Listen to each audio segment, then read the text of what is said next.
Make a maja blanca. So, meron ako dito. Itong aking gagamiting ingredients.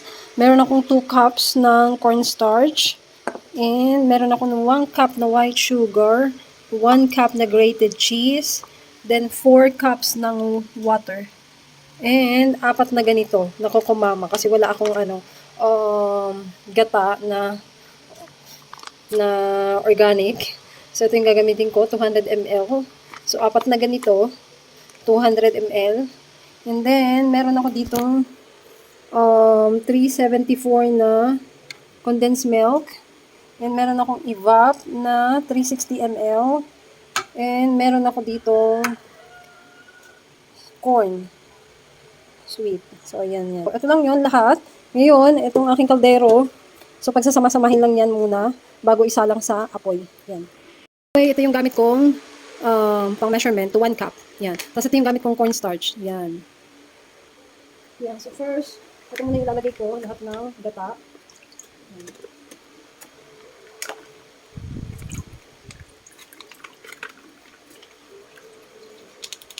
Siyempre, babandawan natin yan. Ito lang.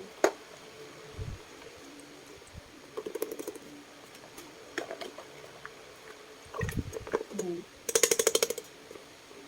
Tapos, gagamitin kong pangbanlaw itong ating 4 cups na water. Sama-sama. Nakawanan ko. Kailangan pigain.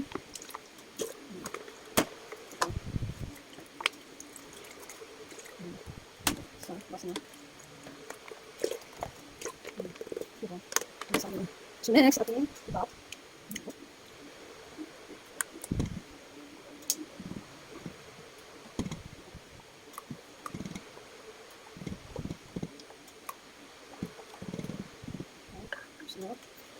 So, next is yung ating evap. Condense pala yung nilagay ko kanina. Ngayon, next is evap. Evap ako ng evap. Ito pala yung evap. Sama-sama lang yan. Yan. Tapos, haluin.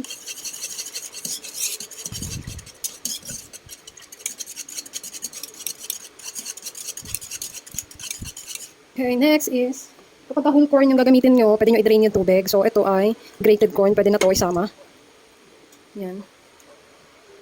Tapos, haluin lang.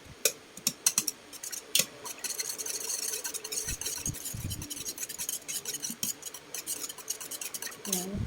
Tapos, set aside. Now, next, meron ako ditong empty container. Diyan tayo magtutunaw. Diyan ko tutunawin yung aking cornstarch. Yan. So, meron ako ditong bawas na 4 cups. So, lalagay ko muna yung water. Actually, 4 cups to kasi binawasan ko dun sa paghugas ko ng lalagyan ng aking coconut. So, dapat 4 cups lang yung water. So, empty na. Ngayon, lalagay na natin ito. Ito yung ating cornstarch na 2 cups. Siyempre, hahaluin. Uy. Ayan, gas.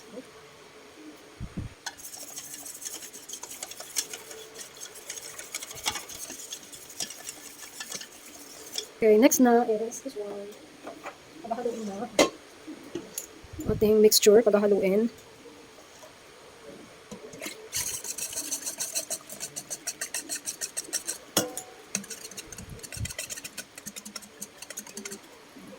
Next is, ilalagay ko na yung asukal.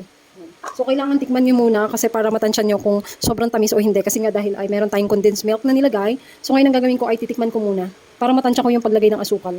And syempre, nakadepende yan sa gusto nyo. Baka kasi so ayaw nyo ng sobrang tamis or katamtaman lang. Kailangan titikman nyo. Yun, saktong, medyo matabang. So, ilalagay ko na itong asukal. Pero make sure dapat tinitikman nyo para alam nyo yung kung uubusin nyo ba itong asukal sa paglagay. Yan. So, para sa akin, ubusin ko yung 1 cup. Lalagay ko. Halo-halo lang.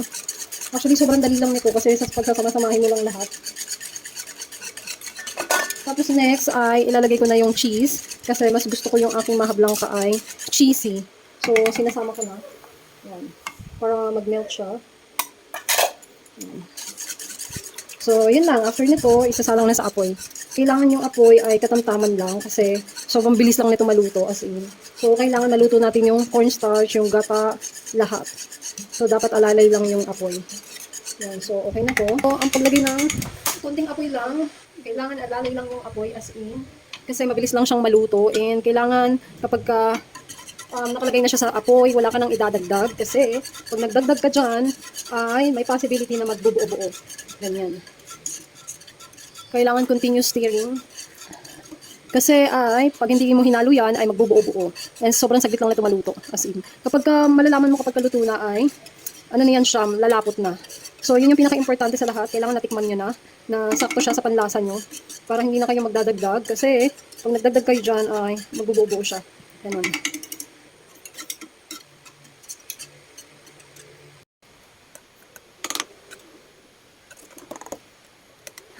Kailangan dito meron kang kapalitan maghalo-halo. Kasi nakakangalay. Hindi mo siya pwedeng hintuan kasi magbubuo-buo. And magdidikit. Kailangan continuous yung paghahalo. Magandang exercise to sa braso. Ayan, malapit na. Ito na, okay na to. Yan. Kasi nag-testing ako dito sa aking kutsara. Ayan o. Ano na siya, bumubuo na.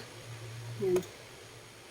Kailangan wag mong sobrang overcook kasi titigas na siya. Mahirapan ka na magsalin. Kailangan ganyan lang. Kasi ayan o, yung testing ko sa kutsara ko. Yun o. Tigas na siya. Tanggalin ko na sa apoy.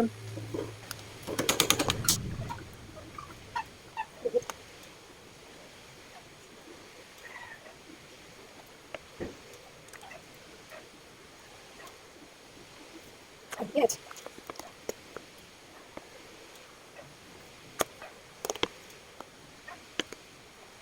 Stop.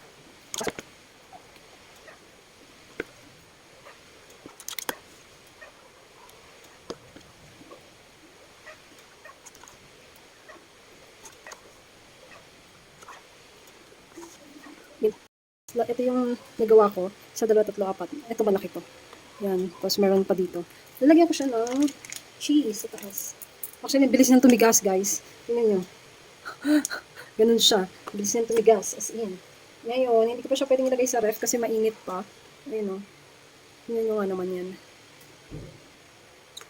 So, ipo-pull down ko muna. Tapos, mag-spread ako ng cheese.